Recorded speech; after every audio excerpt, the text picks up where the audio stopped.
Welcome dear student, I am your math teacher. In this video I will solve exercise 8.2 of class 10th new book National Book Foundation, question number 3 to question number 15.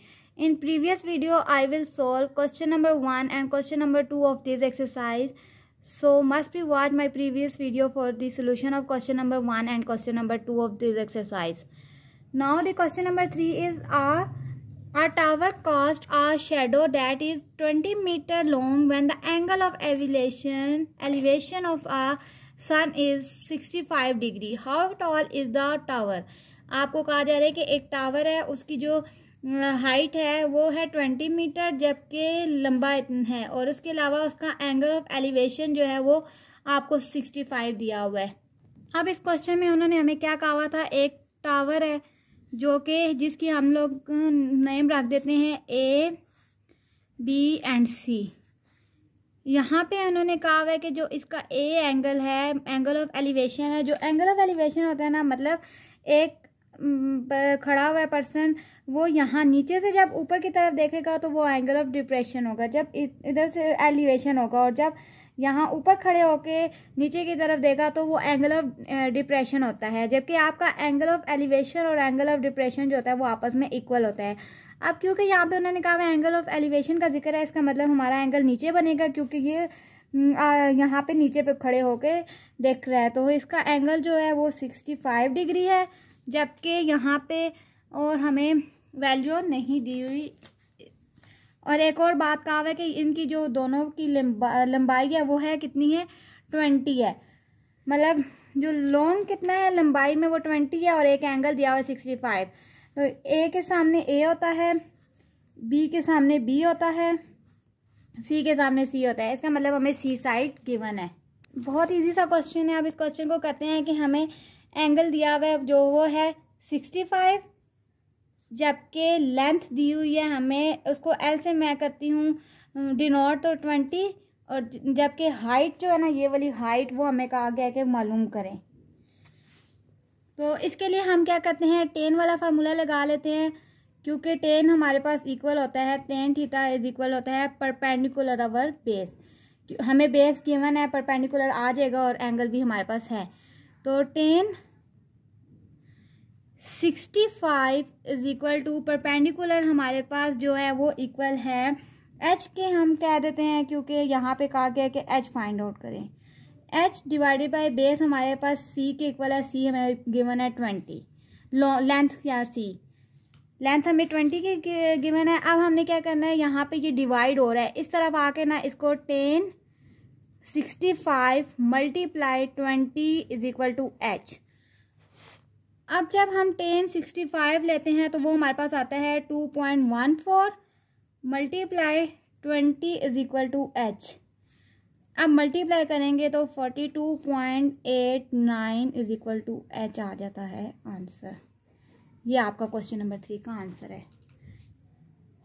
अब आपके पास question number 4 क्या है, RF is standing on the top of a cliff 105 meter above a lake. The measurement of the angle of depression to a boat on the lake is 42 degree. How far it is the boat? अब उन्होंने क्या कहा है कि आरिफ जो है वो top पे खड़ा होकर ना नीचे की तरफ देख रहा है, तो जब उस तरफ टॉप पे खड़ा हो रहा है तो इसलिए उसका एंगल ऑफ डिप्रेशन बनेगा. एंगल ऑफ डिप्रेशन 42 है जबकि उसकी जो हाइट है 105 है. हमने लेंथ मालूम करनी है. अब क्वेश्चन नंबर 4 को जो इस तरह से है कि एंगल ऑफ डिप्रेशन है, मतलब ऊपर से देखा जा रहा है नीचे की तरफ, तो ऊपर की तरफ एंगल बनेगा और हाइट दी हुई है. यही करेंगे. हमें एंगल दिया हुआ है 42 डिग्री जबकि लेंथ हमने मालूम करनी है और हाइट हमें दी हुई है 105. वही फार्मूला लगाते हैं, 10 is equal to perpendicular base 10 45 लेंगे, 45 degree is equal to perpendicular हमारे पास जो है वो इक्वल है 105, मतलब हाइट इतनी है और हमने लेंथ को x कहा हुआ है तो x. अब ये इधर जगह चेंज कर लेते हैं, x इधर आ जाएगा 105 डिवाइडेड बाय 10 45. अब आप कैलकुलेटर में डायरेक्ट भी लिख सकते हैं 10 105 डिवाइड 10 45 जब लिखेंगे तो आपके पास आंसर आ जाएगा 0. बल्कि आप ना पहले 105 लिखें डिवाइड 1045 अलग से मैं जब लूँगी तो वो मेरे पास आता है 0.900। अब इन दोनों को जब डिवाइड करेंगे तो आपके पास आंसर आ जाएगा 116.6। ये आपके पास आ गया x। Question number 4 of exercise 8.2 is complete. Hopefully it is clear. अब क्वेश्चन नंबर 5 क्या है? A leather that is 20 feet long is leaning against the side of the building if the angle formed between the ladder and the ground is 75. How far is the bottom of the ladder from the base of the building? कह रहे कि जो उसका लंबाई है वो 20 feet है, जबकि एंगल जो है वो ग्राउंड वाला एंगल है, इसका मतलब ये एलिवेशन एंगल है 75 है। तो हमने बताना है कि कितनी इसकी हाइट है। अब जो है हमें यहाँ पे इस क्वेश्चन में जो कहा गया है कि एंगल है वो हमारे पास 75 डिग्री है, जबकि हाइट हमारे पास है 20 फीट और हमें लेंथ दी हुई है x, वो हमने फाइंड आउट करनी है। तो इसके लिए मैं क्या करूँगी, कॉस का फार्मूला लगा लेती हूँ। Cos theta is equal to base over hypotenuse. अब कॉस हमारे पास क्या है 75 लगा देंगे एंगल इक्वल, नेक्स्ट हमारे पास बेस जो है वो इसकी x है, वो हमने फाइंड आउट करनी है, जबकि हाइपोटेन्यूज h हमें दी हुई है 20 फीट, वो लगा देनी है। और 20 इधर डिवाइड हो रहा है, इस तरफ आके क्या होगा मल्टीप्लाई होगा। cos 75 हमारा इक्वल होता है 0.258 मल्टीप्लाई 20, इधर आके मल्टीप्लाई हो जाएगा x। आप 0.258 को मल्टीप्लाई 20 करेंगे तो 5.17 आ जाएगा, which is equal to x, जो कि हमारी लेंथ है जो हमने फाइंड आउट करनी है। Question number 5 is complete. Hopefully it is clear. अब क्या कहा जा रहा है कि क्वेश्चन नंबर 6 में Uzma is standing 50 metre from a hot air balloon that is preparing to take off. The angle of elevation of the top if the balloon is 28 degree. Find the height of the balloon. Angle दिया हुआ है और height दी हुई है। इस question में हमने height मालूम करनी है। अब इस क्वेश्चन में उन्होंने हमें एंगल दिया हुआ है वो है 28 डिग्री, जबकि हाइट हमने फाइंड आउट करनी है और लेंथ x जो है वो हमें दी हुई है 50। हमने फार्मूला लगाना है tan का। tan theta is equal to h over x। अब इसके बाद हमने क्या करना है, tan 28 एंगल दिया हुआ है इज इक्वल टू h हमने फाइंड आउट करना है, x हमें 50 दिया हुआ है। अब tan 28 हमारे पास इक्वल होता है 0.53 समथिंग। 50 को यहाँ जाके मल्टीप्लाई कर देना है। अब ये जब मल्टीप्लाई होगा तो 26.59 इज इक्वल टू h। ये आपके पास बस आपने क्या करना है, tan 28 लिया, 50 को इधर डिवाइड इधर आके मल्टीप्लाई हो गया तो h आ गया हमारे पास answer. Hopefully it is clear. अब क्वेश्चन नंबर 7 में क्या कहा जा रहा है कि a man in a boat that is floating 175 feet from the base of 200 feet. What is the angle of depression between the cliff and the boat. अब उन्होंने हमें क्या कहा हुआ है, बेस भी दी हुई है और हाइट भी दी हुई है, जबकि एंगल हमने खुद मालूम करना है। अब यहाँ पे उन्होंने हमें दिया हुआ है क्वेश्चन में हाइट वो है 200, जबकि लेंथ दी हुई है हमें 175। एंगल हमने मालूम करना है, तो हमने क्या करना, tan का फार्मूला लगाना है। tan theta is equal to hypotenuse over perpendicular over base. तो tan हमने खुद मालूम करना है, तो हम क्या करेंगे, एंगल यहीं छोड़ेंगे। tan इनवर्स परपेंडिकुलर हमारे पास है कितनी वैल्यू है परपेंडिकुलर की 200 डिवाइडेड बाय बेस हमारे पास 175 है। तो आप जब कैलकुलेटर में डायरेक्ट tan इनवर्स और ये लिखेंगे तो आपके पास आंसर आ जाएगा एंगल इज इक्वल टू 48.81 है।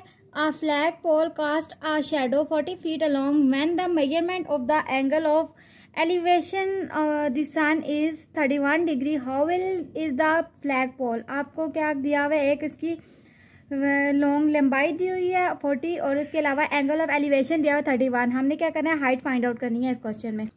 अब इस क्वेश्चन के मुताबिक हमें क्या क्या दिया हुआ है, एक हमें एंगल ऑफ एलिवेशन दिया हुआ है, उसके बाद हाइट हमने मालूम करनी है, जबकि हमें लेंथ दी हुई है। तो हमने क्वेश्चन करने के लिए डाटा पहले बना लेते हैं। x इज इक्वल है 40, जबकि एंगल इज इक्वल है 31 डिग्री एंड हाइट हमने मालूम करनी है। टेंजेंट का फार्मूला लगेगा tan angle is equal to hypotenuse over perpendicular over base.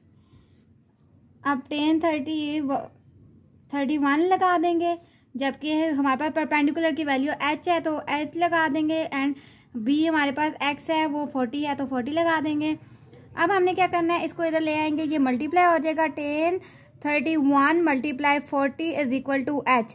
अब हमने कैलकुलेटर में डायरेक्ट tan 31 मल्टीप्लाई 40 भी आप लिख सकते हैं, और अगर आप चाहें तो अलग से tan की वैल्यू भी निकाल सकते हैं। tan 31 जब हम कैलकुलेटर में पुट करेंगे तो हमारे पास आंसर आ जाएगा 0.601 मल्टीप्लाई 40 इंटू एच। अब इनको जब मल्टीप्लाई करेंगे तो हमारे पास आंसर आ जाएगा 24.09 is equal to h. This is your answer of question number 8। Hopefully it is clear.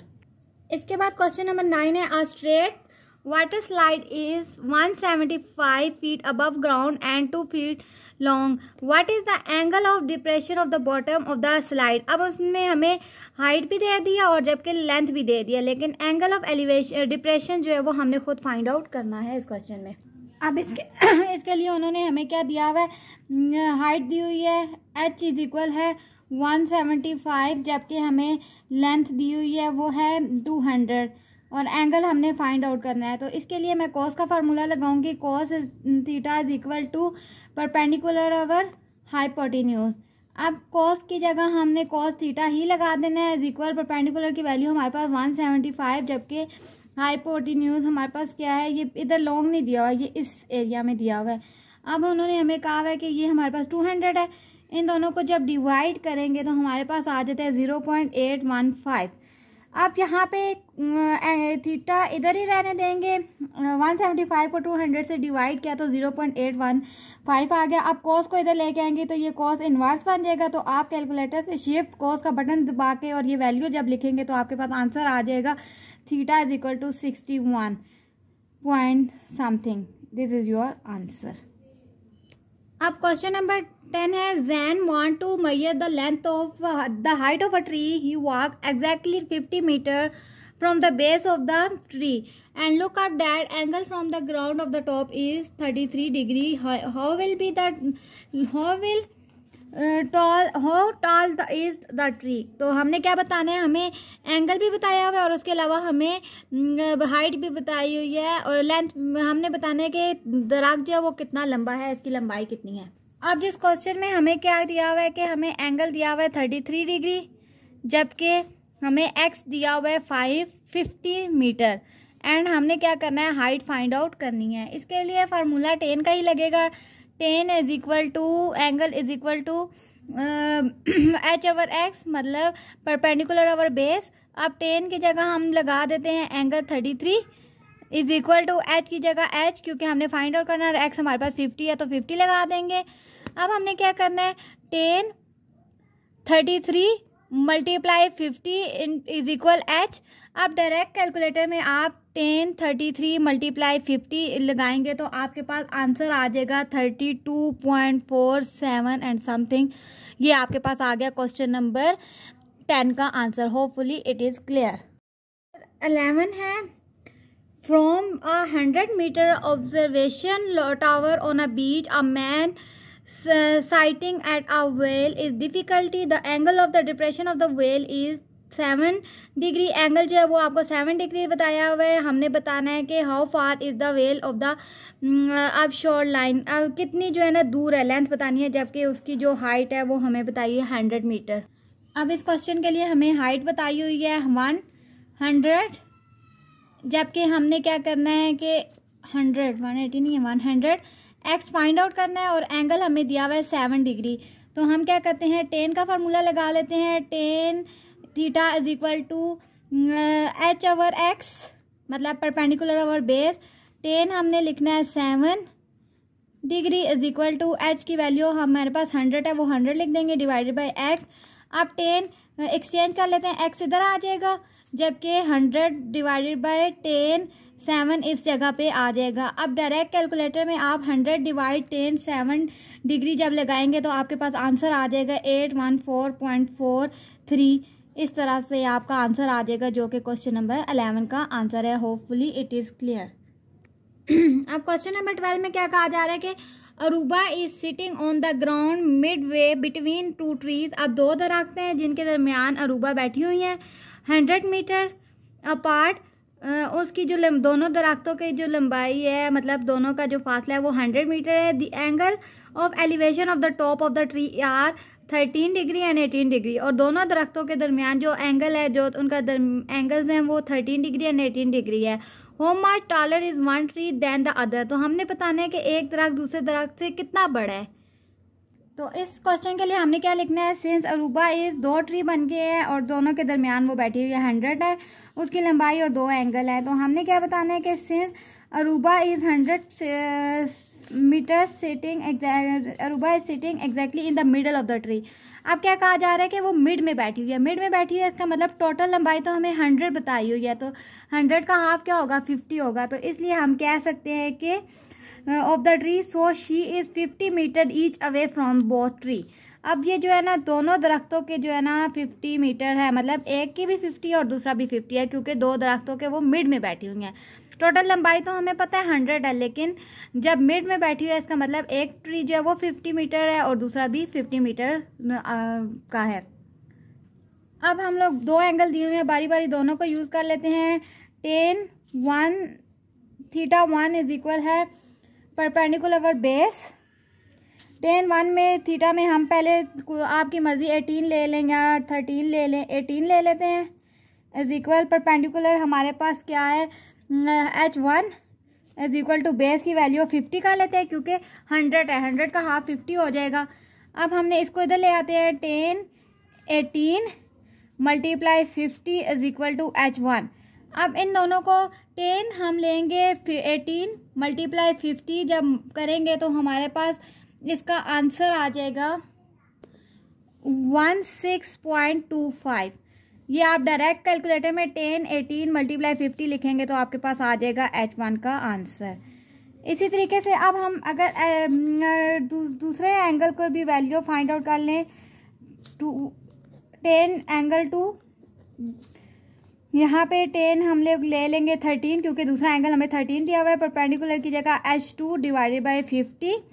अब वही स्टेप करना है, tan 13 multiply 50 is equal to h2। अब कैलकुलेटर में tan लिखें आप 13 मल्टीप्लाई 50 इज इक्वल, तो हमारे पास आ जाएगा 11.54 जो कि है h2। Hopefully it is clear. वही बात है जो हम स्टेप पीछे करते आ रहे हैं वही क्वेश्चन में करना है, लेकिन सिंपल दो एंगल दिया है, पहले एक के साथ सॉल्व किया दूसरे के साथ सॉल्व किया और हमारा आंसर आ गया। अगर आपको क्वेश्चन की समझ आ रही है तो आप चैनल को सब्सक्राइब कर दें और वीडियो को पूरा देखा करें ताकि आपके पॉइंट क्लियर हो जाएं। यहाँ पे एक और भी बात उन्होंने की हुई है कि हमने ये भी बताना है कि एक दरख्त दूसरे से कितना बड़ा है। तो हम लोग क्या करते हैं कि हम माइनस कर लेते हैं, h1 में से h2 माइनस कर लेते हैं। h1 की वैल्यू हमारे पास आई है 16.25 माइनस h2 की वैल्यू आई है 11.54। इन दोनों को जब आप कैलकुलेटर से माइनस करेंगे तो 4.70 मीटर आ जाएगा। इसका मतलब एक दरख्त जो है वो दूसरे से इतने मीटर के से बड़ा है। अब क्वेश्चन नंबर 13 क्या दिया, the angle of elevation of the top of the tree T is 27 degree from the same point on the ground. The angle of elevation of a hawk H flying directly above the tree is 43। एक कहा हुआ है कि tree का जो है वो 23 है, जबकि हॉक का जो है वो आपको 43 एंगल दिया हुआ है। The tree is 12.7 fall. अब जो हमारा दरख्त है ना वो 12.7 उसकी मेजरमेंट दी हुई है, इतना हाई है, ऊंचा है। तो हमने बताना है कि हमारा जो हॉक है वो कितना ग्राउंड से ऊंचा है, उसकी हाइट क्या है। अब हमने एक डायग्राम बना दिया जिसमें से एक हमारा ट्री है और एक हमारी जो है वो हॉक की मेजरमेंट की हुई है, और हमने क्या कराना है, एक का एंगल 43 है और एक 27 है। यहाँ पे ट्री की हमें हाइट बताई हुई है, जबकि हमने दूसरी हाइट फाइंड आउट करनी है। तो हमने सबसे पहले लिखना है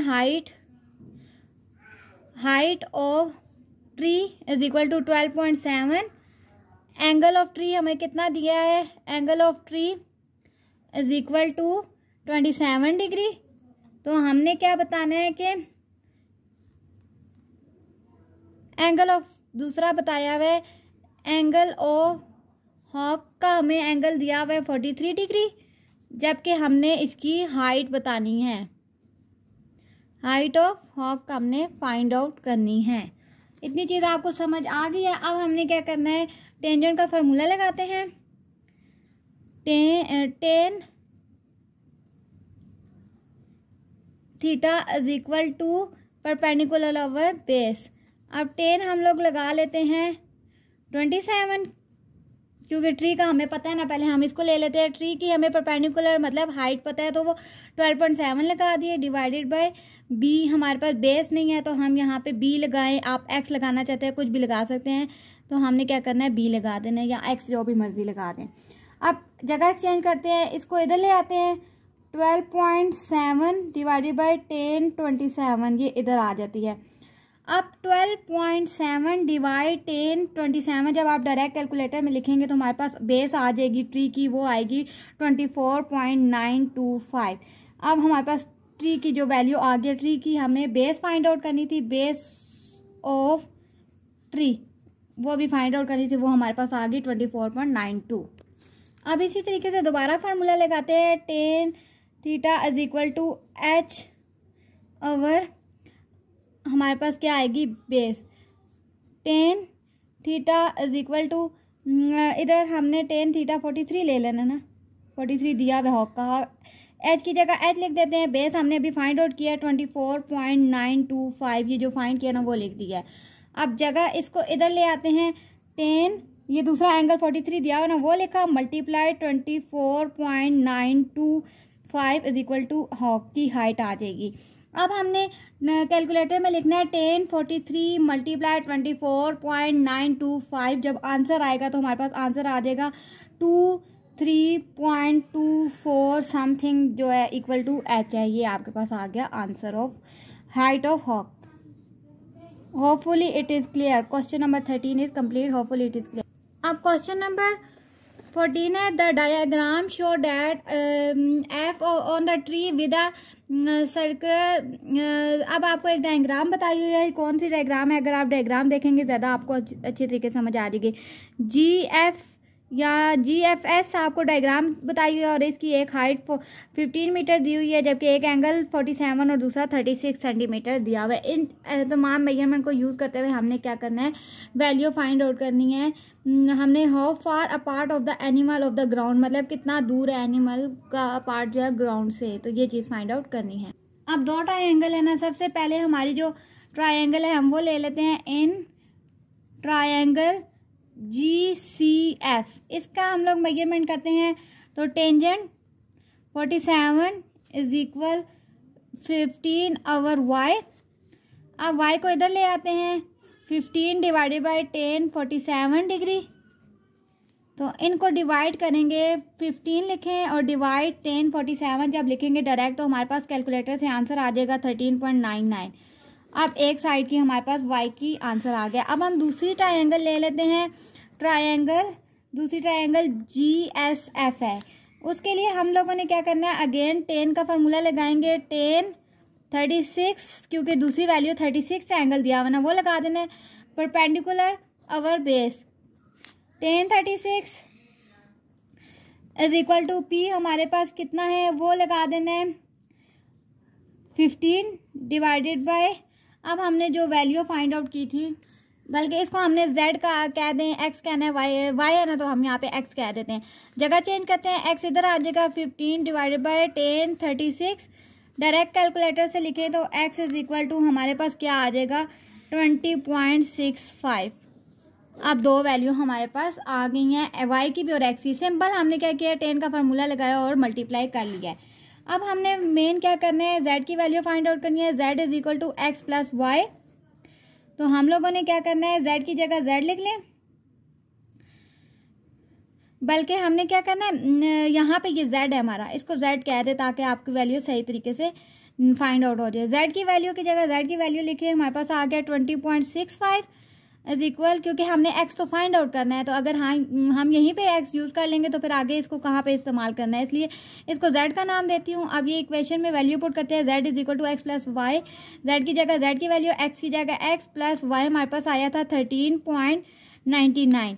अब इसको इधर ले आए, 20.65 minus 13.99 is equal to X। जब इनको माइनस किया तो हमारे पास आ गया 6.66 metre is equal to 6.66 metre is equal to X. अब एक्स की वैल्यू फाइंड आउट कर लिया। यहाँ पे मैंने z इसलिए किया ना क्योंकि यहाँ पे हमें फाइंड ही एक्स करना है, तो इधर से x आ जाएगा तो फिर हमें मुश्किल होगी, इसलिए हमने क्या किया, इसको z कह दिया और इक्वेशन में वैल्यू पुट किया तो आंसर आ गया। Hopefully it is clear. Question number 15, last question of this exercise is two guy wire a spot a flag pole FH. The first wire is 11.2 meter long at an angle of elevation of 39 degree. The second wire has an angle of elevation of 47 degree. How tall is the flag? अब क्या कह रहे हैं कि जो दो flags हैं जिनमें से एक की जो वायर जो लंबाई है वो हमारे पास कितनी है, वो कितनी लंबी है, 11.2 है, जबकि दो एंगल हैं, एक का 39 है और दूसरे का 47 है। तो हमने बताना है कि जो दूसरी की वायर है या तार है उसकी जो लंबाई है वो कितनी है, वो हमने फाइंड आउट करनी है। अब हमने क्या करना है, सबसे पहले हम लोग हमने दो ट्रायंगल बना दिए EGH और यहाँ पे एक और मैं F डाल दें तो इस तरीके से हमने ट्रायंगल बना लेनी है। पहले एक ट्रायंगल लेते हैं EGH, E को ले लेते हैं, C over B over H, C मतलब cos theta is equal to perpendicular over cos is equal to B over H मतलब बेस ओवर हाइपोटेन्यूज। cos हमारे पास होता है बेस ओवर हाइपोटेन्यूज, तो हमने वो लिख लिया। अब हमारे पास cos हम लोग एंगल ले लेते हैं 39 हमें दिया हुआ ना, वो ले लेते हैं इज इक्वल, बेस हमें नहीं दी हुई तो हम क्या करते हैं उसको H कह दें या आपने जो भी कहना है वो कह लें, X भी कह सकते हैं, आपकी मर्जी। मैंने H लिख ली डिवाइडेड बाय यहाँ पे हाइपोटेन्यूज हमें दिया 11.2 मतलब जो उसकी लेंथ थी वो दी हुई थी। उसके बाद हमने क्या करना है, इसको इधर ले आते हैं, cos 39 is equal to multiply 11.2 is equal to H। अब cos 39 मल्टीप्लाई 11.2 जब हम डायरेक्ट कैलकुलेटर से लेंगे तो 8.70 आ जाएगा, जो कि हमारे पास आंसर आ गया एक साइड का, मतलब ट्रायंगल की एक साइड EH थी ना, क्योंकि हमने GHE लिया तो इसको डिनोट कर लें कि हमारी इस ट्रायंगल की जो साइड आई है वो आ गया 8.70। Hopefully it is clear. यहाँ पे भी आप लिख सकते हैं इसका नाम E और H। इसी तरीके से यहाँ पे मैं कर लेती हूँ कि ट्रायंगल EHF, दूसरी ट्रायंगल ले लेते हैं EHF। तो यहाँ पे हमारे पास अब क्या कहा जा रहा है कि हम कौन सा ले लेते हैं, यहाँ पे tan वाला फार्मूला ले लेती हूँ, tan 47 is equal to, tan हमारे पास इक्वल होता है परपेंडिकुलर ओवर बेस। अब हमने tan 47 क्यों लगाया, क्योंकि दूसरा एंगल हमें 47 दिया है वो लगा दिया। tan 47 degree is equal to P की जगह आप लिख दें H लिखते हैं या EH पहले लिख देना, HF लिख दें, H.F लिख दें is equal to divide B की। अब B की वैल्यू हमने अभी फाइंड आउट की है 8.070, इधर वो लिख देते हैं। अब ये इधर आके मल्टीप्लाई होगा, tan 47 multiply 8.70 is equal to H.F। अब डायरेक्ट आप लिखें कैलकुलेटर में, यहाँ पे अगर मैं लिख दूँ आंसर इसका tan 47 मल्टीप्लाई 8.70 जब आप लिखेंगे तो आपके पास आंसर आ जाएगा 9.33 मीटर, जो कि हमारे पास दूसरे ट्रायंगल की जो है वो आ गई है लेंथ। तो ये आपके पास आ गया answer. Exercise 8.2 is complete. Hopefully it is clear. For more video don't forget to subscribe my channel and watch my full video. Thanks, अल्लाह हाफिज़।